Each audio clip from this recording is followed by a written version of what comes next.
Evening viewer, welcome to our Glory Globe TV viewers. Breaking news. Can Europe fill the gap left by the United States in Ukraine? That has been on the minds of European officials for a long time as they gauge across the Atlantic and see funds being blocked and the potential return of Donald Trump. It is a question the European Union is attempting to answer at a European Council summit, also the summit this week.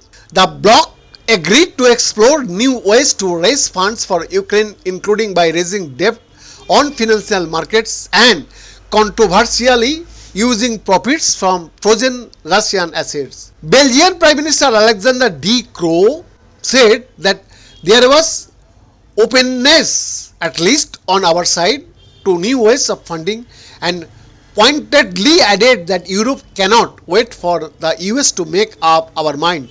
However, leaders stopped short of agreeing any new money for weapons that could be a problem.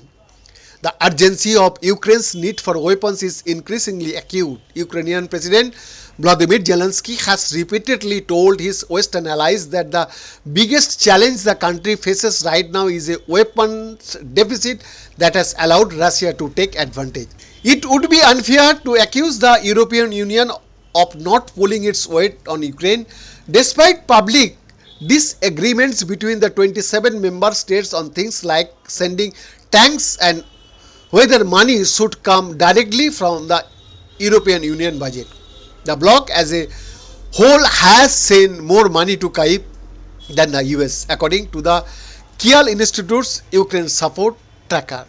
However, the same tracker also shows that only 5.6 billion of the European Union's total 85 billion has been specifically allocated for military aid, compared to 2.2 billion on humanitarian aid and 77.1 billion on financial aid.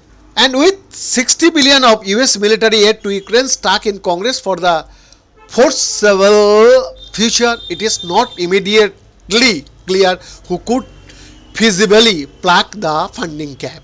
This is where the core questions, can Europe really stand in the US, gets complicated. Behind the report, Glory Globe TV, Delhi, Bharat.